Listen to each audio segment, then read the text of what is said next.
The iron gates of the Ashford mansion stood tall and imposing, a barrier between two different worlds. On one side lay manicured lawns, marble fountains, and a three-story colonial estate that spoke of generations of wealth.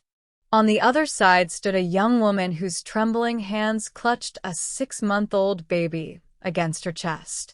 Emma didn't know how she'd ended up here. She only knew that hunger had driven her to this point. Hunger not for herself, but for the tiny life depending on her. The baby, wrapped in a worn blanket that had seen better days, made soft whimpering sounds that tore at her heart. Her clothes, though clean, were clearly secondhand. The floral dress hung loosely on her thin frame, and her sneakers had holes near the toes. But her eyes, those hazel eyes, held a determination that poverty couldn't diminish. "Please," she called out to the security guard stationed at the gate. "I'm not asking for money. Just let me clean something. Anything. I can work for a meal." The guard, a middle-aged man named Robert, shifted uncomfortably. In his 15 years of service, he'd turned away countless people, but something about this woman made him hesitate. Maybe it was the baby. Maybe it was the quiet dignity in her desperation. "Ma'am, I can't just—" "Robert, what's going on?" The voice came from behind the gate, deep and authoritative. The guard straightened immediately. "Mr. Ashford, sir. There's a woman here asking for work in exchange for food." Damien Ashford had been on his way to the garage when he'd heard voices at the gate. At 34, he'd built an empire that spanned 3 continents, but success had come at a price. For the past year, that price had been a gaping hole in his heart that no amount of wealth could fill. He approached the gate with long, confident strides, already formulating a polite dismissal. He'd have Robert give her some money and send her on her way. But as the woman came into view, Damien's world tilted on its axis. Time stopped.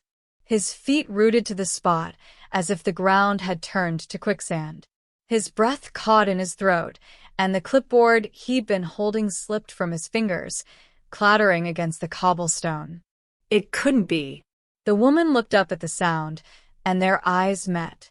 Damien felt like he'd been struck by lightning. That face, those eyes, the gentle curve of her jaw, the way her hair fell across her shoulder. Even the way she instinctively shifted the baby to her other hip was achingly familiar. "Sir?" Robert's voice seemed to come from miles away. "Are you all right?" Damien couldn't speak, couldn't breathe. His mind was racing through 1,000 memories at once.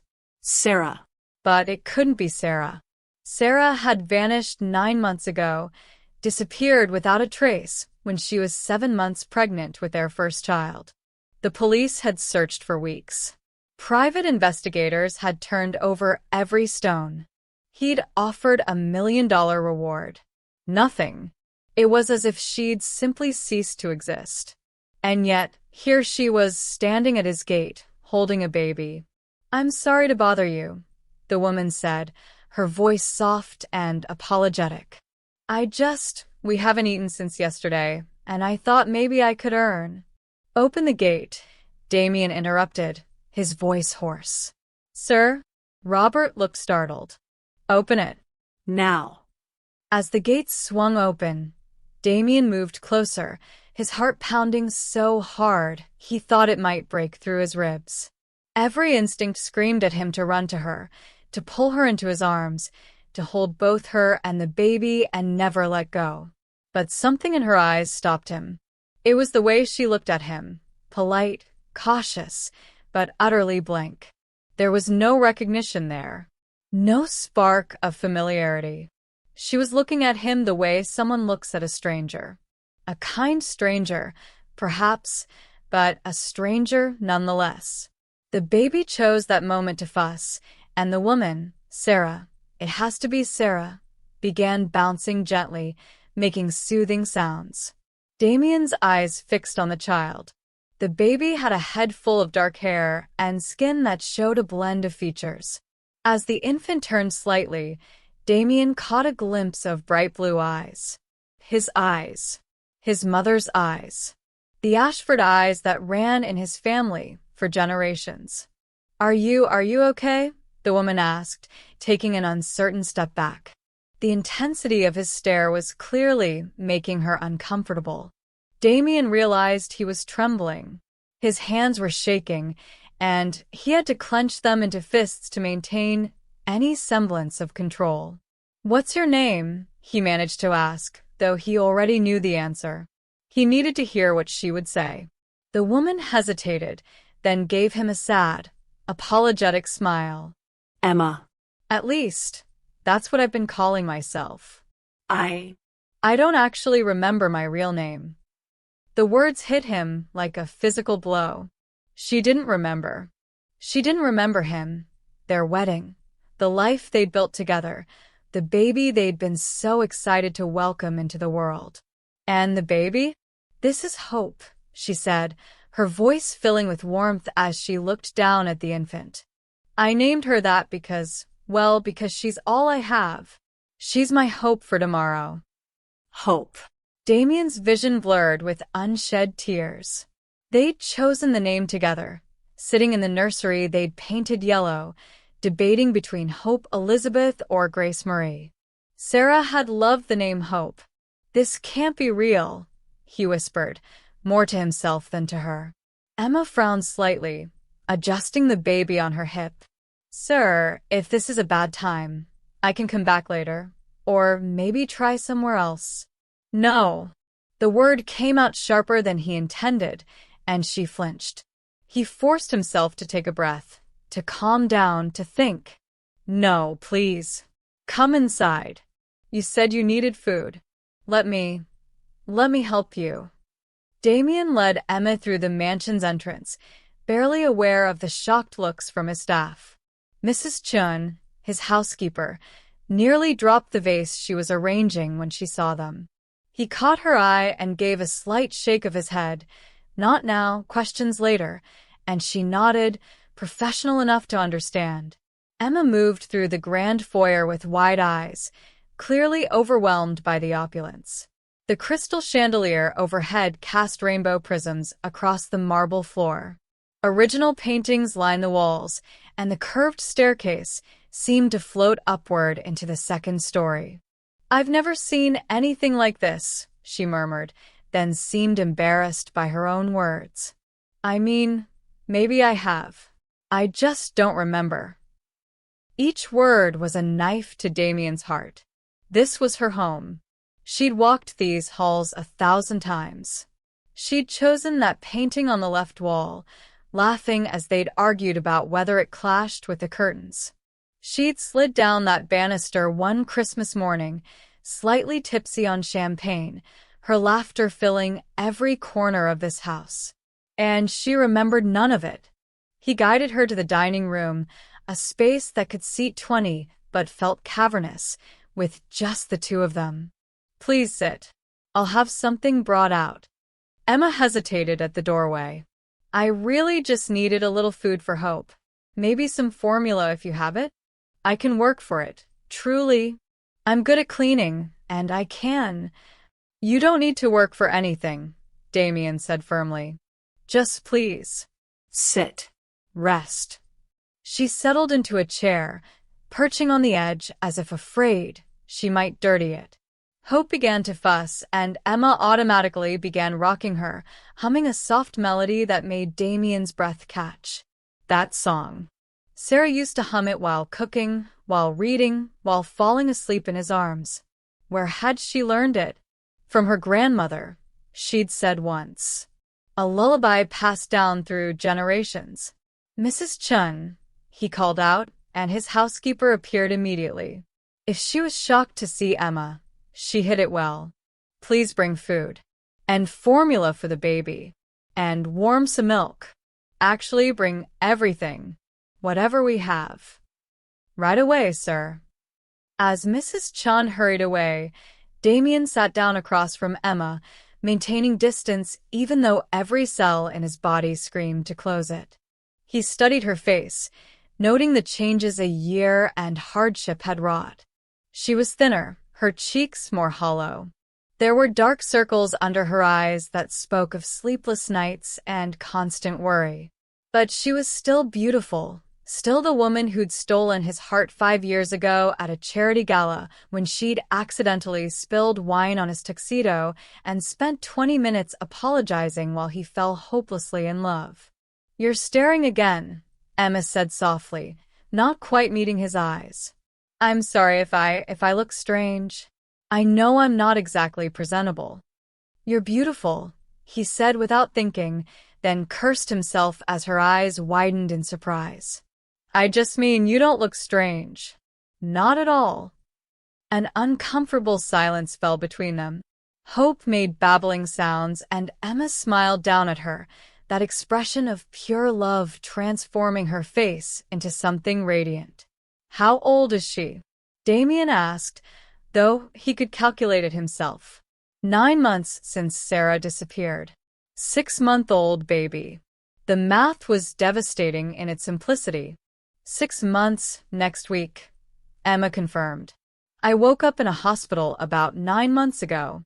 No ID, no memory, 7 months pregnant."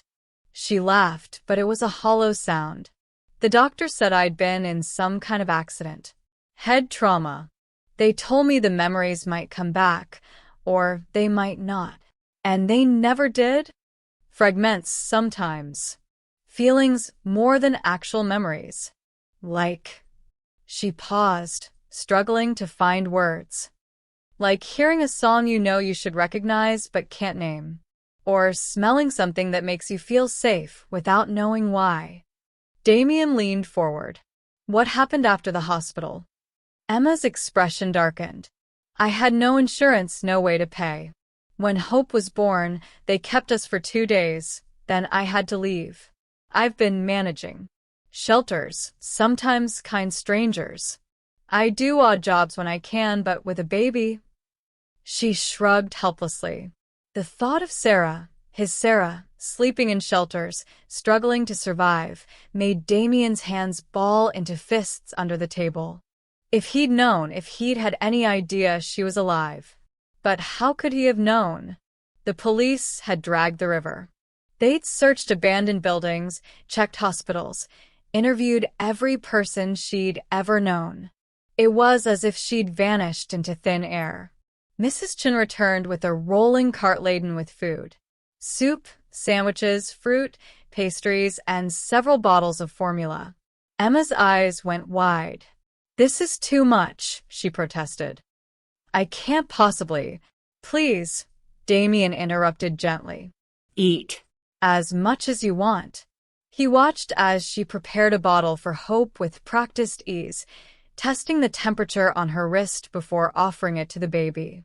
Hope latched on hungrily, and Emma finally allowed herself to reach for food, starting with the soup. The first spoonful brought tears to her eyes. "It's so good," she whispered. "I didn't realize how hungry I was." Damien's throat tightened as he watched her eat, forcing herself to go slowly when he could see she wanted to devour everything in sight. This was wrong. All of this was so terribly wrong. Sarah should be here as his wife, should be eating in her own home, should know that she was safe and loved and would never have to worry about her next meal. As Emma ate, Damien found himself cataloging every familiar gesture. The way she tucked her hair behind her ear. How she closed her eyes when tasting something particularly good. The unconscious way she touched Hope's tiny hand while feeding her. "Can I ask you something?" Emma said suddenly, looking up at him with those hazel eyes that had haunted his dreams for a year. "Anything." "Why are you being so kind? You don't know me, and yet you're..." She gestured around at the feast before her. "Most people just ignore me. Or worse. Because you're my wife.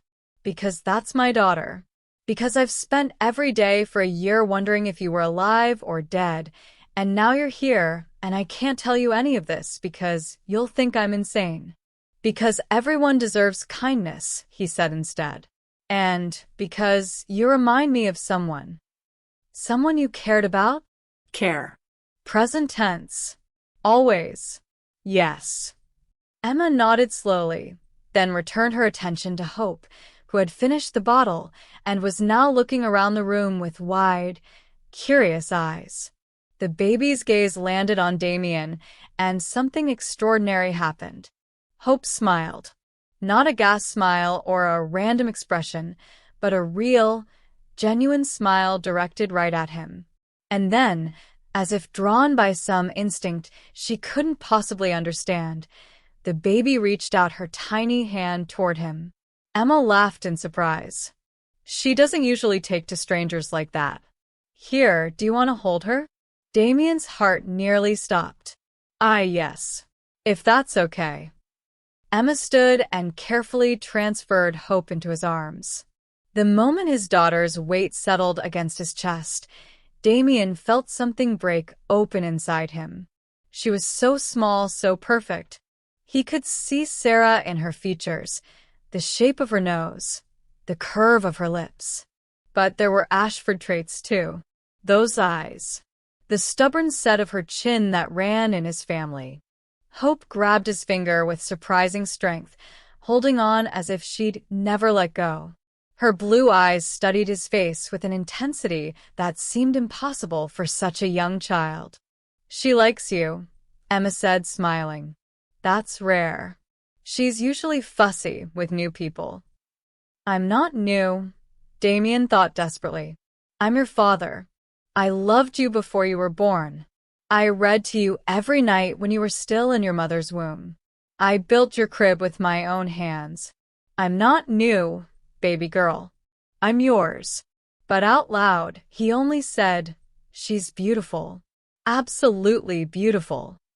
Thank you, Emma said softly, and there was such pride and love in her voice that Damien had to look away to hide his tears. As he held his daughter, for the first time, feeling her heartbeat against his chest, Damien made a silent vow.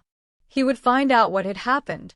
He would help Sarah remember, or if she never did, he would make her fall in love with him all over again. He would give them the life they should have had, the life that had been stolen from them. But first he needed proof. He needed to be absolutely certain, even though his heart already knew the truth. He needed a DNA test. Emma had been living in the mansion's guest wing for 3 days, and she still couldn't quite believe it was real. Damien, Mr. Ashford, she reminded herself, though he'd asked her to call him by his first name, had insisted she stay while she figured things out. He'd provided everything, clothes that fit perfectly, diapers and formula for Hope, a room with an adjoining nursery that was more luxurious than any place Emma had imagined. It should have felt like a dream come true. Instead, it felt like standing on the edge of a cliff, waiting for the moment she'd inevitably fall. She sat in the nursery now, rocking Hope to sleep while rain pattered against the windows.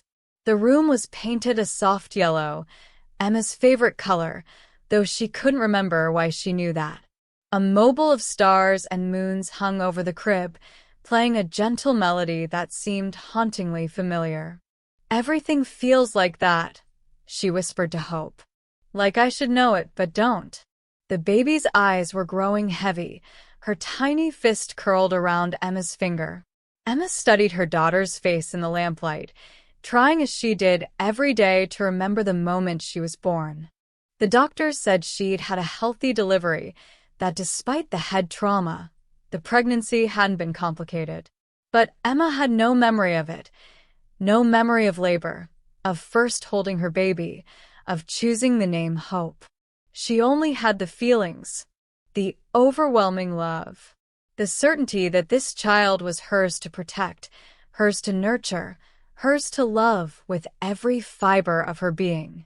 A soft knock at the door pulled her from her thoughts. "Come in," she called quietly.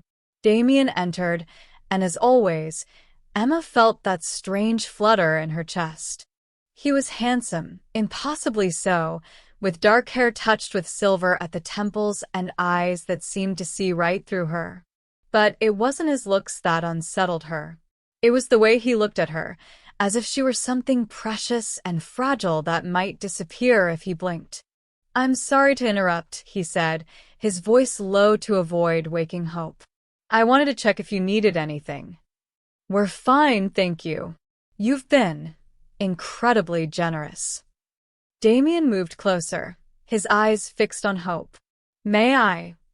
Emma understood and carefully transferred the sleeping baby to his arms. She'd noticed how he asked to hold Hope several times a day, and how natural he looked doing it. Some men were awkward with babies, but Damien held her like he'd been born to do it. "She's gaining weight," he observed, settling into the rocking chair. "She looks healthier than when you arrived." 3 square meals a day will do that," Emma said with a small smile. She perched on the ottoman nearby, watching them. "Mr. Ashford." "Damien." "Damien," she corrected, though the name felt oddly intimate on her tongue. "I need to ask you something, and I need you to be honest with me." His eyes met hers, and she saw wariness there. "All right. Why are you really doing this? And please don't say, it's just kindness." People don't invite homeless strangers to live in their mansion out of simple generosity. There has to be more to it. For a long moment, Damien was silent, his hand gently rubbing Hope's back in slow circles. When he finally spoke, his voice was heavy with emotion. "I told you that you reminded me of someone I cared about," he began. "That was true, but it wasn't the whole truth." He paused, seeming to gather courage. "Emma, that's not your real name, is it?" Her breath caught. I don't know. I chose it because I had to be called something." Why? "Do you know who I really am?" "I think so. But I need to be sure before I—" He trailed off, looking down at Hope. "I need to show you something. Will you come with me?" Emma's heart was racing as she followed him down the hallway, her bare feet silent on the plush carpet.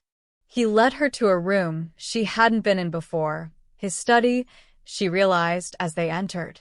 The walls were lined with books, and a massive desk dominated the space. But Damien didn't go to the desk. Instead, he walked to a side table where several framed photographs sat. He picked up one and held it out to her. Emma's hands trembled as she took it. The photograph showed a wedding, a beautiful outdoor ceremony with white roses and twinkling lights. The groom was unmistakably Damien, younger but with the same intense eyes. And the bride. Emma gasped, nearly dropping the frame. The bride was her. That's impossible," she whispered, but even as she said it, she couldn't deny what she was seeing. Same face, same hair, same everything. The woman in the photograph was laughing, her hand in Damien's, looking at him with such love and joy that it made Emma's chest ache. "Your name is Sarah," Damien said softly. "Sarah Elizabeth Ashford. We've been married for 4 years. And a year ago, when you were 7 months pregnant with our first child, you disappeared." The room seemed to spin. Emma sank into a nearby chair, still clutching the photograph. No. "No, that's not. I would remember.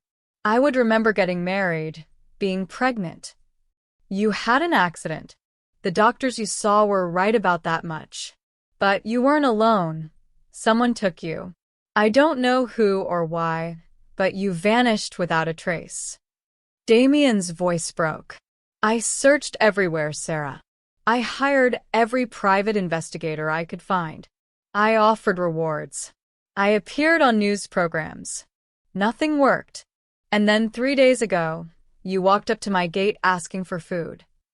Emma shook her head, tears streaming down her face. "I'm not. I can't be your wife. I would feel it, wouldn't I? I would know." "Look at the other pictures," he urged gently.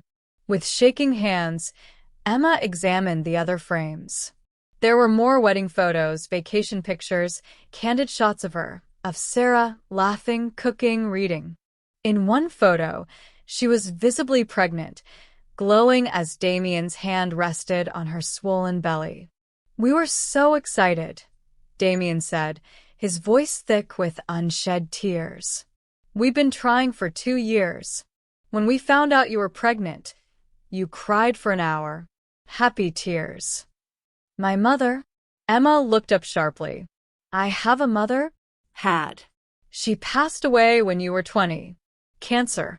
You still visited her grave every month with fresh flowers, always yellow roses." He paused.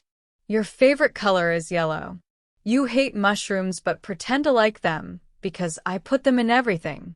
You read mystery novels but always figure out who the killer is by chapter 3. You sing in the shower and can't carry a tune to save your life, but it's the most beautiful sound I've ever heard." Each detail felt like a key turning in a lock somewhere deep in Emma's mind, but the doors wouldn't open. She wanted desperately to remember, to feel the recognition she saw in Damien's eyes when he looked at her. "The accident," she managed to say. "What happened?" "I don't know. You went out for a doctor's appointment. Routine checkup. You never came home. Your car was found abandoned 3 counties over, but there was no sign of you. No blood, no struggle, nothing. It was like you'd simply ceased to exist." Emma stood abruptly, pacing the room. "So I was kidnapped? While pregnant? Why? Who would do that?" "I've been trying to answer that question for a year." Damien's frustration was palpable. "The police investigated. They found nothing. No ransom demand, no suspects, no motive. You just vanished. And then I woke up in a hospital 9 months ago, still pregnant, but with no memory." Emma pressed her hands to her temples. "I gave birth alone.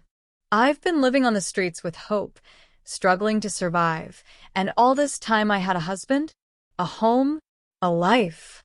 "I'm so sorry," Damien whispered. "If I'd known you were alive." "How could you have known?" Emma's voice rose, edged with hysteria. "I didn't even know who I was." Hope's cry rang out from the nursery, and Emma immediately moved toward the door. Damien followed her, watching as she scooped up the baby and comforted her with practiced ease. "There's something else," he said quietly. "I had a DNA test done. I hope you don't mind. I took a sample from Hope's pacifier. The results came back this morning." Emma's blood ran cold. "And she's mine, Sarah. Hope is our daughter. Our DNA proves it conclusively." The words should have brought relief, some kind of resolution. Instead, Emma felt like the ground had disappeared beneath her feet. She looked down at Hope, this tiny human she'd been calling her own for 6 months, and realized she'd been right all along. Hope was hers, but she was also Damien's. "I don't remember you," Emma said, her voice breaking. "I don't remember our wedding or falling in love or any of it. How can I be your wife when I don't even know you?" "I know," Damien said, and the pain in his voice was unmistakable. "Believe me, I know. But Sarah, Emma, whoever you want to be called, I'm not asking you to remember. I'm not asking you to feel things you don't feel. I just want you to know that you're safe now. Both of you. You have a home, a family. You don't have to struggle anymore." Emma wanted to believe him. She wanted to accept this ready-made life, this beautiful home, this man who looked at her like she hung the moon. But accepting it meant accepting that she'd lost something precious. Years of memories, a love story she couldn't recall, a version of herself that had died in whatever accident had stolen her past. "I need time," she whispered. "I need to process all of this." "Take all the time you need," Damien assured her. "I'm not going anywhere. And neither are you if you don't want to." As he left the nursery, Emma sank into the rocking chair with Hope in her arms. The baby had fallen back asleep, oblivious to the earthquake that had just shaken her mother's world. "What do we do, baby girl?" Emma whispered. "How do we navigate this?" But Hope, of course, had no answers. She only slept peacefully, secure in her mother's arms, trusting that everything would be all right. Emma wished she had that same faith. The next 2 weeks passed in a strange, suspended reality. Emma, she still couldn't quite think of herself as Sarah, existed in a state between two worlds. She lived in the mansion, accepted Damien's generosity, and slowly began to piece together the life she'd supposedly lived. But it still didn't feel real.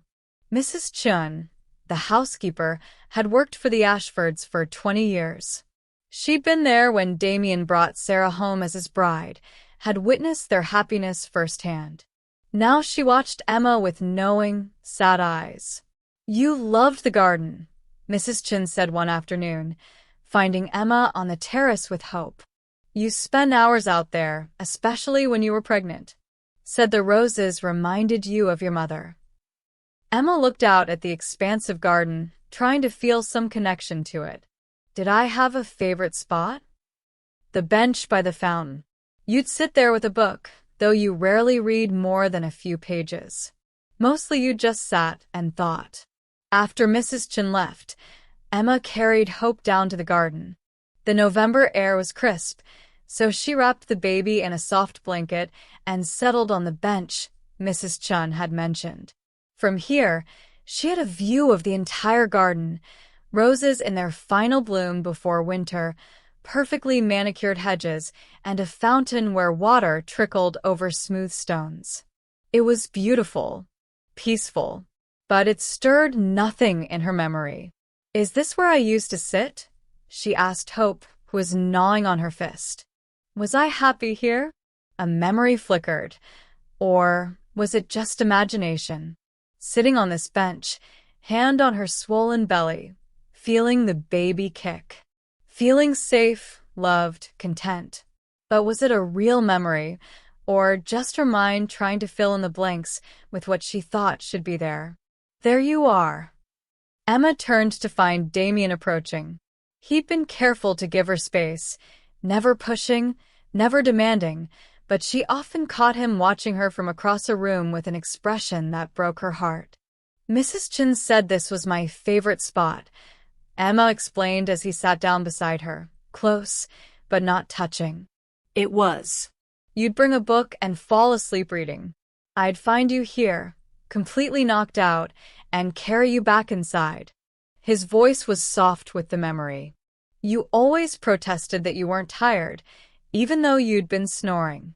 Despite everything, Emma smiled. "I snore. Like a chainsaw. It's adorable." They sat in comfortable silence for a moment, watching Hope try to catch the sunlight filtering through the tree branches. Then Damien reached into his jacket pocket and pulled out a small, worn notebook. "I thought you might want to see this," he said, handing it to her. Emma opened it carefully.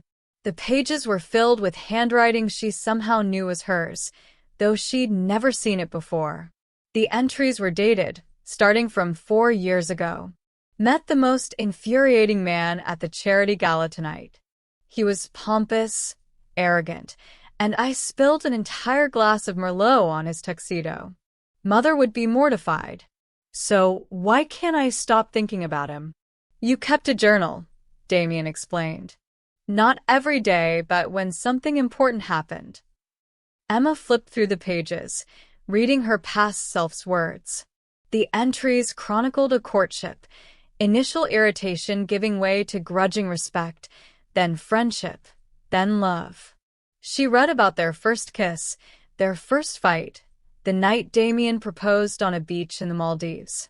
"He said yes before I could finish the question. We both ended up in the water, laughing and crying, and I've never been happier. I'm going to marry Damien Ashford, and I can't wait to spend the rest of my life with him." Emma's eyes filled with tears. "She sounds so happy." She was. "You were." Damien's hand hovered near hers, then pulled back. "You are that person, Sarah. Just because you don't remember doesn't mean those feelings weren't real." "But how do you know they're still there?" Emma looked at him, really looked at him. "I could be completely different now. The accident, the trauma, living on the streets. All of that changed me. I'm not the woman who wrote these words. Maybe not exactly, Damien conceded. But the core of who you are? That hasn't changed. I see it in the way you care for Hope, the way you hum that lullaby your grandmother taught you, the way you scrunch your nose when you're concentrating. As if to prove his point, Emma realized she was doing exactly that, scrunching her nose as she tried to process his words. Hope chose that moment to reach out for Damien, making the grabbing motions she always did when she wanted him to hold her. Emma handed her over, watching as Damien cradled their daughter with practiced ease. She loves you, Emma observed. Even though she's so young, she somehow knows you. Babies are perceptive. They feel things we don't always understand. Damien looked down at Hope, his expression tender. Maybe on some level, she remembers my voice. I talked to her every day when you were pregnant. Read her stories, sang terrible lullabies, told her about all the things we'd do together when she was born. The image his words painted was achingly beautiful and unbearably sad. This man had lost everything, his wife, his child, his future, and had somehow found the strength to keep going. And now, faced with a wife who didn't know him and a daughter he'd never met, he was patient, kind, hopeful. Emma didn't remember loving him, but she was beginning to understand why she had. "Can I ask you something?" she said quietly. "Anything." "That first day, when I showed up at your gate, you looked at me like you'd seen a ghost. Did you know immediately that I was Sarah?" Damien was quiet for a long moment, his eyes distant. "The moment I saw your face, I knew. It was like being struck by lightning and drowning at the same time. You were alive. You were really alive. But then you looked at me, and there was nothing in your eyes. No recognition, no love, just emptiness. That's when I realized the Sarah I knew might be gone forever." "I'm sorry," Emma whispered. "Don't be. You're alive, and you're here, and that's more than I had 3 weeks ago." He adjusted Hope in his arms as she yawned. "I meant what I said. I'm not expecting you to remember or to feel things you don't feel. But I hope you'll let me get to know you again. This version of you. Emma, not Sarah." "Both," Emma said suddenly. I think I need to be both. Emma is who I've been for the past 9 months, who I was when I woke up alone and afraid. But Sarah is who I was before, and even if I don't remember her life still belongs to me." Damien's smile was the first real one she'd seen from him. "Then hello, Emma Sarah. I'm Damien. It's nice to meet you." Emma found herself smiling back. "Nice to meet you too." It wasn't love, not yet, maybe never, but it was a beginning. Over the following days, Damien began sharing more of their past. He showed her their honeymoon photos, videos from their wedding day, texts they'd exchanged. He told her about their life together, how she pursued a degree in art history, how she volunteered at a children's hospital, how they'd spent Sunday mornings in bed reading the paper and arguing about politics. Some things resonated. Emma found herself drawn to the art books in the library, could discuss Renaissance paintings with surprising knowledge. Other things remained blank spaces in her memory. But the most powerful proof came from Hope herself. The baby had a birthmark on her left shoulder blade, a small, crescent-shaped mark. One evening, as Emma was changing Hope's diaper, Damien quietly rolled up his sleeve to reveal an identical mark in the same place. "It runs in my family," he explained. "My father had it. My grandfather. Me. And now Hope." Emma traced the mark on Hope's skin, then looked at Damien's. The shape was exactly the same. There were other signs, too. Hope had Damien's eyes, his stubborn chin. But she had Sarah's nose, the way Emma, Sarah, smiled. She was a perfect blend of both of them, living proof of a love Emma couldn't remember but couldn't deny. One night, Emma was giving Hope a bath when something strange happened. As she lifted the baby from the water, a memory flashed, or was it a dream? Another bathroom, another time, but the same feeling of love and protectiveness. The same melody she was humming, the same gentle touch. Was it like this before? She asked, though there was no one to answer. Did I bathe you like this when you were in my womb? Did I imagine holding you like this? Hope splashed, sending water everywhere, and Emma laughed despite herself. She wrapped the baby in a fluffy towel and carried her to the nursery, only to find Damien in the doorway. I heard laughing, he said. Thought I'd investigate. Hope's discovered splashing. I'm soaked. Let me take her. You should change. As Emma handed Hope over, their hands touched, and something electric passed between them. It was brief, barely a moment, but it left Emma's heart racing. Damien felt it too. She could see it in his eyes. But he said nothing, just took Hope and began dressing her in pajamas with practiced efficiency. Emma went to her room, the guest room, though Damien had gently pointed out that the master bedroom had been hers too, and changed into dry clothes. When she returned, Damien was in the rocking chair, Hope already asleep against his shoulder. You're good at that, Emma observed. I've had practice. At her questioning look, he explained, after you disappeared, I used to come to the nursery we'd prepared. I'd sit in this chair and imagine what it would be like. Holding our baby, feeding her, rocking her to sleep. I'd practice so that if, when you came back, I'd know what to do. The confession broke Emma's heart. She moved closer, kneeling beside the chair, so she could look up at both of them. You really love her. Love us. More than anything in this world, Damien said simply.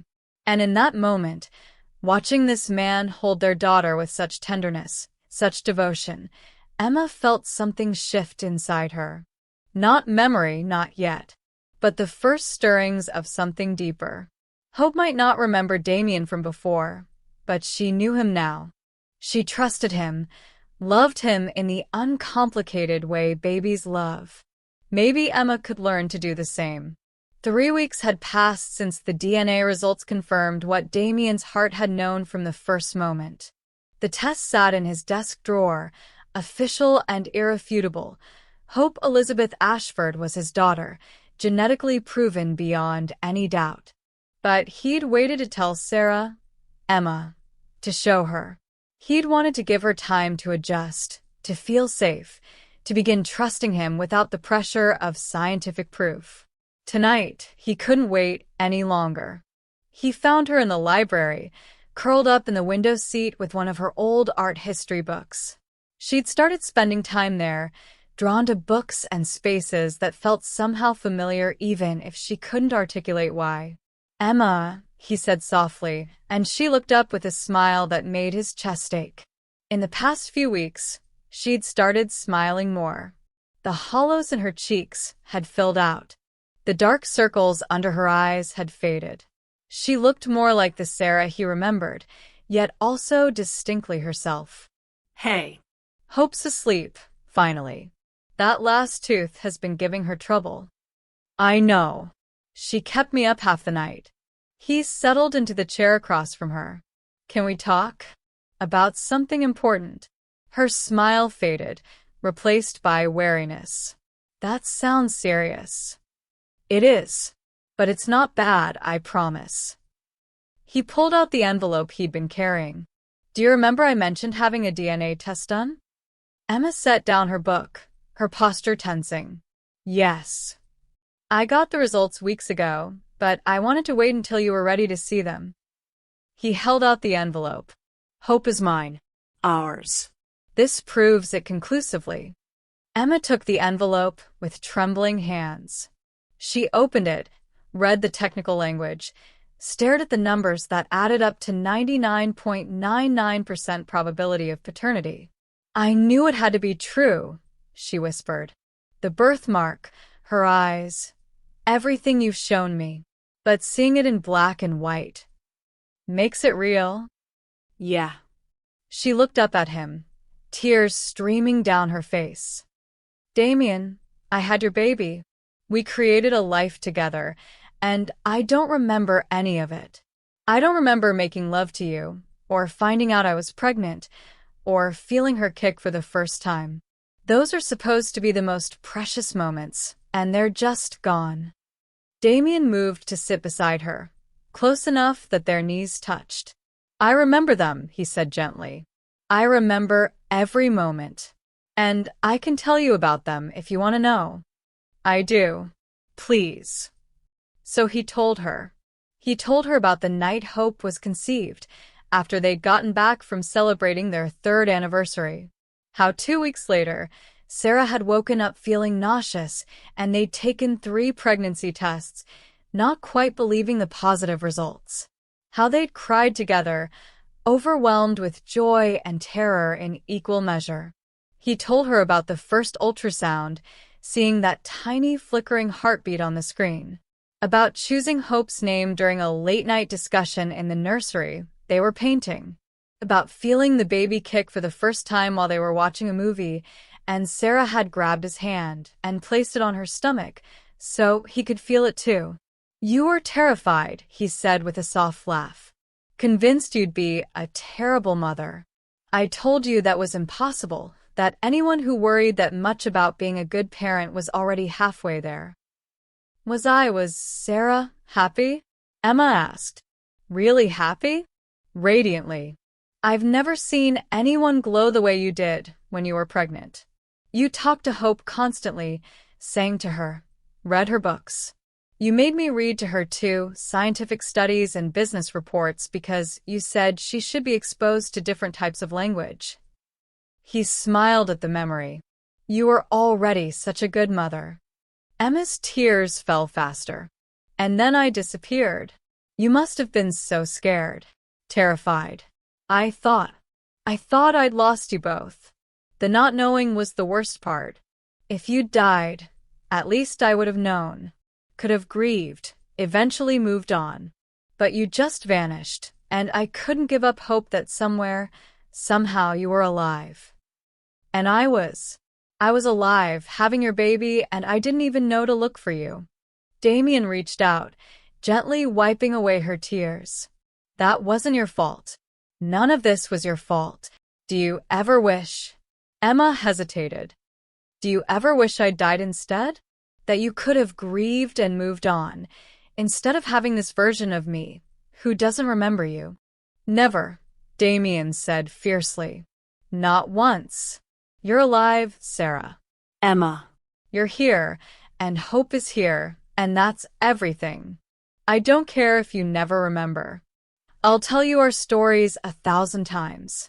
I'll fall in love with you all over again, if that's what it takes. Emma looked at him, really looked at him, and something in her expression shifted. What if I can't love you back? What if those feelings died with my memories? Then we'll create new ones. Different feelings, maybe, but just as real. He took her hand, intertwining their fingers.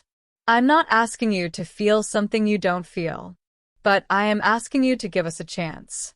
Give yourself a chance to know me, not as the husband you can't remember, but as the man I am now.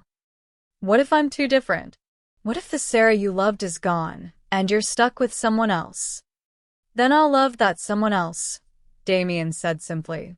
Because she's brave and resilient, and she survived hell to protect our daughter. How could I not love that person? Emma's sob broke free, and suddenly she was in his arms, crying against his chest while he held her. Hope's baby monitor crackled on the table beside them, her soft breathing a reminder of what they'd created together, what they were fighting to preserve. I'm scared, Emma whispered. I'm scared of disappointing you, of never being the wife you want. I don't want you to be anyone but who you are, Damien said into her hair. That's all I've ever wanted. They stayed like that for a long time, holding each other while Emma cried out months of fear and uncertainty. When she finally pulled back, her eyes were red but clearer. I want to try, she said. I want to try to build something with you. Not recreate what we had, but create something new. Is that okay? It's more than okay. It's everything. Emma managed a watery smile. I should warn you, I'm terrible at this. At relationships, I mean. At least, I think I am. I don't really have a reference point. You do, Damien corrected gently. You married me once. You must have done something right. Sarah married you. I'm still figuring out who Emma is. Then let's figure it out together. They were leaning in, faces inches apart, when Hope's cry pierced the air. They both jumped, then laughed at the timing. I'll get her, Emma said, standing. We'll both get her, Damien corrected, taking her hand. They walked to the nursery together, and Damien felt something settle in his chest. This was his family. Broken, confused, still healing, but his family nonetheless. Hope was standing in her crib, holding onto the rails, tears streaming down her face. The moment she saw them, her cries turned to whimpers, and she reached out her arms. Emma picked her up, rocking her gently. What's wrong, baby girl? Bad dream? Hope buried her face in Emma's neck, then reached out one hand toward Damien. He moved closer, letting her grab his finger, and Hope seemed to relax, comforted by having both her parents near. She knows, Emma said wonderingly. She somehow knows we're both hers. DNA isn't just about genetics, Damien said. It's about family. And family is about love, not just blood. They stood there together, the three of them, until Hope's breathing evened out and she fell back asleep. Carefully, Emma laid her back in the crib, tucking the blanket around her. Can I show you something? Damien asked. Emma nodded, and he led her across the hall to the master bedroom, to their bedroom. She'd never been inside, had respected what she'd assumed was his private space. But now, as they entered, Emma gasped. One wall was covered in photographs. Not just of their wedding or their life together, but of her pregnant belly at different stages. Damien had documented the entire pregnancy with a weekly photo shoot, tracking the growth of their baby. You took all these? Emma moved closer, studying each image. In them, Sarah looked happy, glowing, her hands always cradling her stomach. Every week, without fail. You complained that you looked huge, but I thought you'd never been more beautiful. There were other photos, too. Sonogram images, notes in Sarah's handwriting about what she was feeling, drawings of what she imagined their baby would look like. I couldn't throw any of it away, Damien admitted. After you disappeared, this room became my refuge. I'd come in here and look at these photos and imagine that somehow, somewhere, you and the baby were safe. That I'd find you again.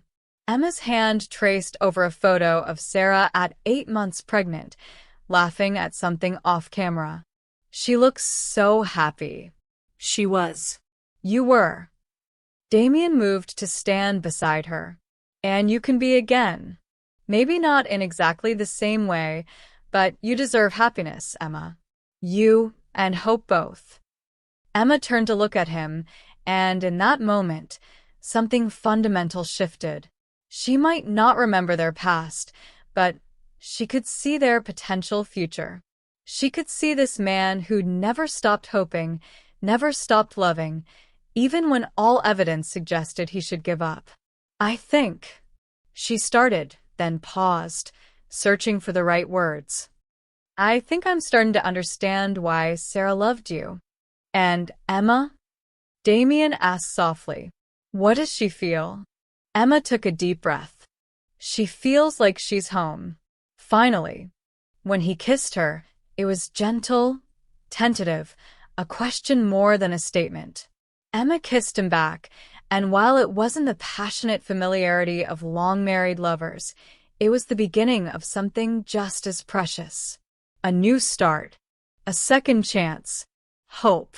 Spring arrived slowly, melting away winter's cold and bringing new life to the garden Sarah had once loved.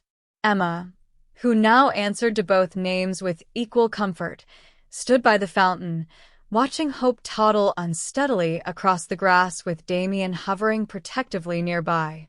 At 10 months old, their daughter was discovering the world with fearless enthusiasm. She'd taken her first steps 2 weeks ago, stumbling from Emma's arms into Damien's, and now refused to be contained. Everything was an adventure, from chasing butterflies to examining flowers with intense concentration. "She has your curiosity," Damien called out, scooping Hope up as she headed determinedly toward the koi pond. "And your stubborn streak," Emma replied, smiling as Hope squirmed in protest. "She knows exactly what she wants." The past months had been a journey of small steps and gradual healing. Emma's memories hadn't returned, not fully. She had flashes sometimes, fragments that felt more like dreams than recollections. The smell of roses would trigger a feeling of warmth. A certain song would make her inexplicably sad. But the complete narrative of Sarah's life remained locked away, perhaps forever. She'd made peace with that. What Emma had discovered was that love didn't require memory. It required choice, commitment, and showing up every day to build something real. She and Damien had started over, dating like new couples do.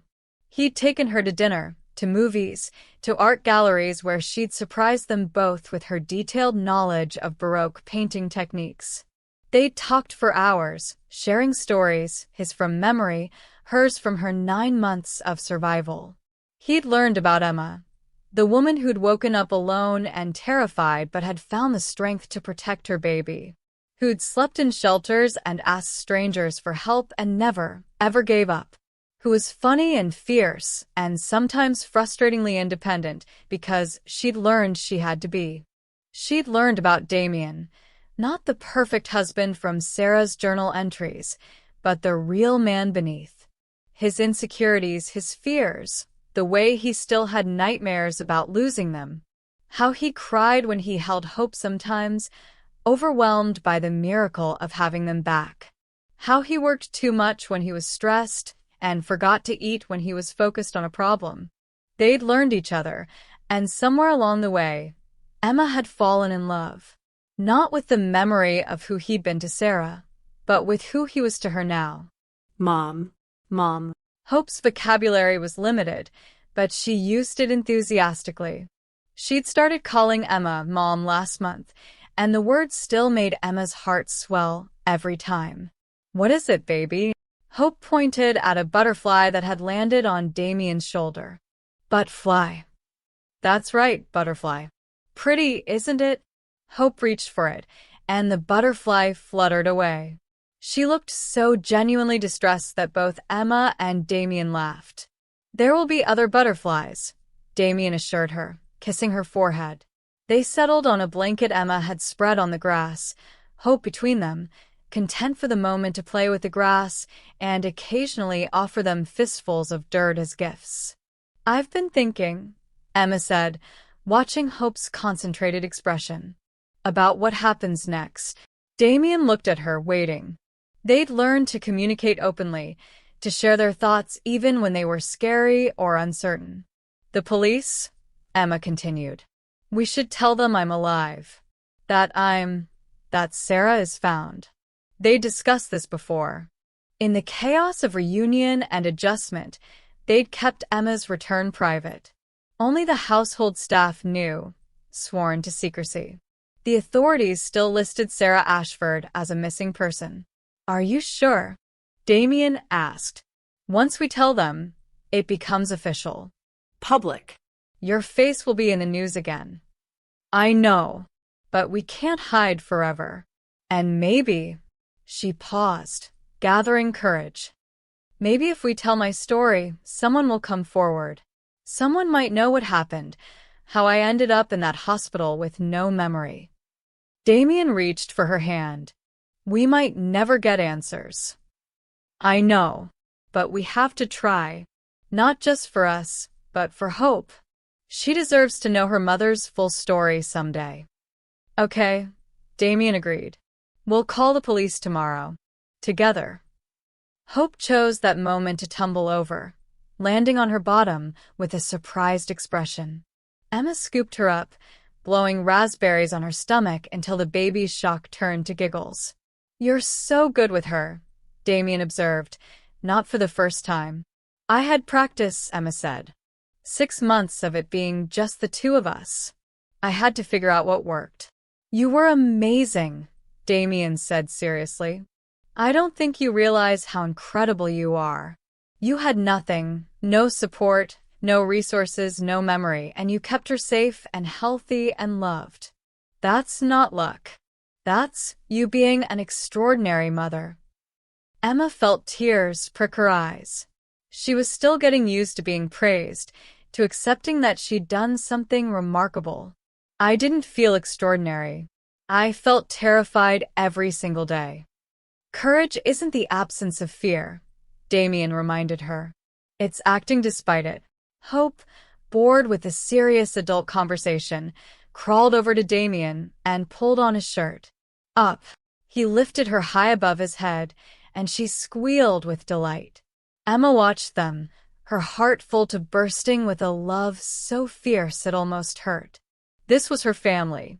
Maybe not the one she'd planned or the one she remembered choosing, but it was hers nonetheless. "I have something for you," Damien said, setting Hope back down and reaching into his pocket. He pulled out a small velvet box. Emma's heart skipped. "Damien, it's not what you think." "Well, not exactly." He opened the box to reveal a ring, but not her original wedding band. This was different, a simple band with 3 intertwined stones. "Emerald for Emma," he explained, pointing to each stone. "Sapphire for Sarah. And diamond for Hope," binding them together. "It's beautiful," Emma whispered. "I had it made because I wanted you to know. I don't need you to be Sarah. I don't need you to remember our past. I love who you are now, who you're becoming. Emma, Sarah, or some beautiful combination of both. I love all of you." He took a breath. "So, I guess what I'm asking is, will you marry me? Again? Or for the first time, depending on how you look at it?" Emma laughed through her tears. "We're already married. Legally, yes. But you never chose this. You never chose me. I want to give you that choice now." Hope crawled into Emma's lap, as if sensing the importance of the moment. Emma looked down at their daughter, then at the man who'd never given up hope, who'd loved her before she could remember him, and loved her still now that she couldn't. "You said once that you'd fall in love with me all over again," Emma said softly. "But you know what? I fell in love with you first. This me, Emma, chose you. Chooses you. Is that a yes?" "It's a absolutely, definitely yes." When Damien slipped the ring onto her finger, it fit perfectly, like it had been made for her. Which Emma supposed it had been. Made for exactly who she was in this moment. They kissed over Hope's head, their daughter giggling as if she understood that something wonderful had just happened. 2 months later, Emma stood in front of a press conference microphone, Damien beside her, Hope in her arms. The story had broken the day before. Sarah Ashford, missing for over a year, found alive with no memory of her disappearance. The questions came rapid fire. What happened? Where had she been? Who was responsible? "I don't have those answers," Emma said clearly into the microphone. "I woke up in a hospital 9 months ago with no memory of my previous life. I don't know how I got there or what happened in the missing time. But I'm here now, safe, with my family." "Do you remember your husband?" a reporter called out. Emma looked at Damien, saw the love and support in his eyes. "I don't remember our past," she admitted. "But I know our present. And I'm excited about our future." "What do you want people to know?" another reporter asked. Emma thought about that. About the months of struggle, the fear, the desperate hope that had kept her going. About finding her way home without knowing she was lost. "I want people to know that memory isn't what makes us who we are," she said. Love is. Family is. The choices we make every day to show up for the people who matter. I may not remember falling in love with my husband, but I fell in love with him anyway. That's what matters. As the press conference ended and they walked away from the cameras, Emma felt a weight lift from her shoulders. The story was public now. Let the investigators investigate. Let the curious speculate. She had more important things to focus on. She had a daughter to raise, a husband to love, a life to build. Hope tugged on her hair, babbling something that might have been home, and Emma smiled. Yes, baby girl, she whispered. We're going home. That evening, after Hope was asleep and the house was quiet, Emma found herself back in the library where this new chapter had truly begun. Damien found her there, curled up in her favorite spot. "Penny for your thoughts?" he asked, settling beside her. "Just thinking about how far we've come.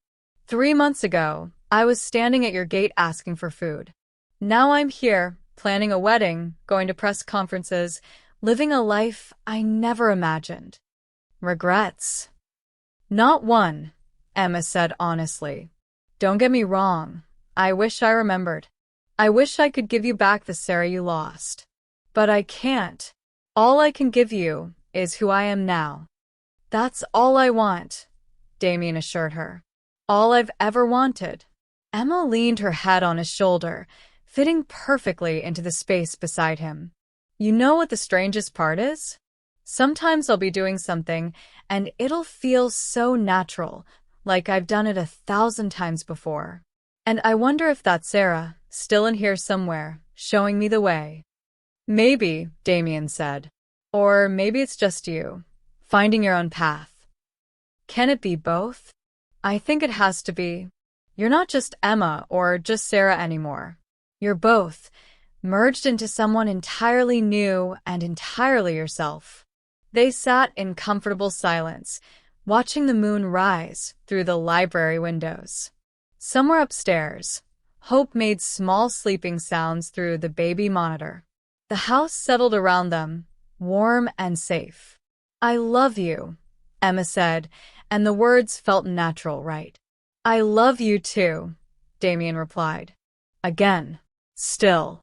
Always. Emma smiled. She might not remember their beginning, but she was present for their middle. And she couldn't wait to see their ending, hopefully many, many years from now, surrounded by grandchildren who would hear the story of how their grandmother lost everything and found it all again. Not through memory, but through love. Not by going back, but by moving forward. Not by being who she was, but by becoming who she was meant to be. As Emma drifted off to sleep that night, Damien's arm around her, Hope's breathing soft through the monitor, she didn't dream of the past she couldn't remember. She dreamed of the future she couldn't wait to build. And that, she thought, was the greatest gift of all. The end.